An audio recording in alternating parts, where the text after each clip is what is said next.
তো এই সব কেন্দ্র থেকে টোটাল এই পরীক্ষার মানে যে অসাধু চক্রের সাথে জড়িত এরকম সদরের যে 37টি কেন্দ্র ছিল সেখান থেকে আমরা 37 জনকে অ্যারেস্ট করা হয়েছে। পলাশবাড়ি যেটা আছে, পলাশবাড়ির 4টা কেন্দ্র থেকে 12 জনকে, ফুলছড়ির 2টা কেন্দ্র থেকে, ফুলছড়ি থেকে 2 জনকে অ্যারেস্ট করা হয়েছে। কত 51 জন টোটাল পাওয়া গেল। এর মধ্যে দেখা গেল যে এই আমাদের সদরে 11 জন নারী ছিল, পলাশবাড়িতে 4 জন নারী, আর ফুলছড়ির 2 জন যে অ্যারেস্ট হয়েছে 2 জনই নারী। তাহলে 11 আর এই 6 17 জন নারী এর মধ্যে আছে, বাকি সব পুরুষ সদস্য। তো এই পুরুষ সদস্য এবং নারী সদস্য প্রত্যেকের দেখা গেছে যে কেউ অল্প সংখ্যক ছিল যারা মোবাইলে SMS এর মাধ্যমে উত্তর নিচ্ছিল, এরকম অবস্থায় তাদেরকে অ্যারেস্ট করা হয়েছে। কেন্দ্র সচিব এবং পরীক্ষার যে ইনভিজিলেটর ছিলেন যারা, তারা অ্যারেস্ট করেছেন। পুলিশ পরবর্তীতে পুলিশকে ডাকা হলে পুলিশ সেখানে যে সিজার লিস্ট করেছে।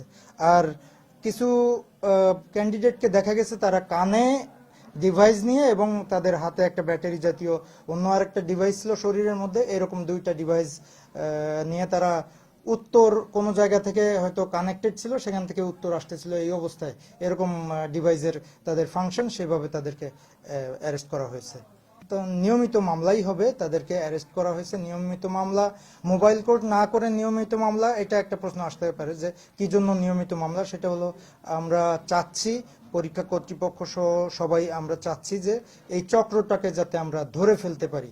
চক্রের নিশ্চয়ই পেছনে কেউ আছে, একটা বড় ধরনের চক্র কাজ করছে বলে আমরা সন্দেহ করছি। তো চক্রকে ধরার জন্যই আমরা নিয়মিত মামলা নিব তাদের বিরুদ্ধে।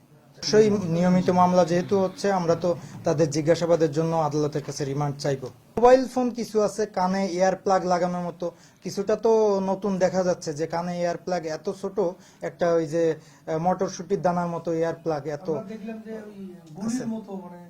রাইট গুলির মতো, একেবারে ছোট গুলির মতো, হ্যাঁ, টোটাল সংখ্যা 51 জন, এর মধ্যে 17 জন নারী। এই আর যে ডিভাইস ব্যবহার করা হয়েছে সেই ডিভাইসটা কিছুটা তো ছোট ডিভাইস, একেবারে ক্ষুদ্র, এবং মনে হয়েছে এই ডিভাইস আমরা এইভাবে আগে হয়তো পাইনি। ব্লুটুথ ডিভাইস, ওয়্যারলেস ডিভাইস তো আগেও পাওয়া গেছে, কিন্তু এটা একটু নতুন মনে হয়েছে। আমরা ইনশাল্লাহ চক্রটাতে ধরে ফেলতে সক্ষম হব। আমরা কেন্দ্রে ধরেছি, তাদেরকে ধরতে একটু সময় লাগবে। আমরা এই আমাদের অভিযান এবং আমাদের এই সংক্রান্তে তদন্ত অব্যাহত আছে। তদন্ত অলরেডি, মানে কাজ অলরেডি চলমান আছে।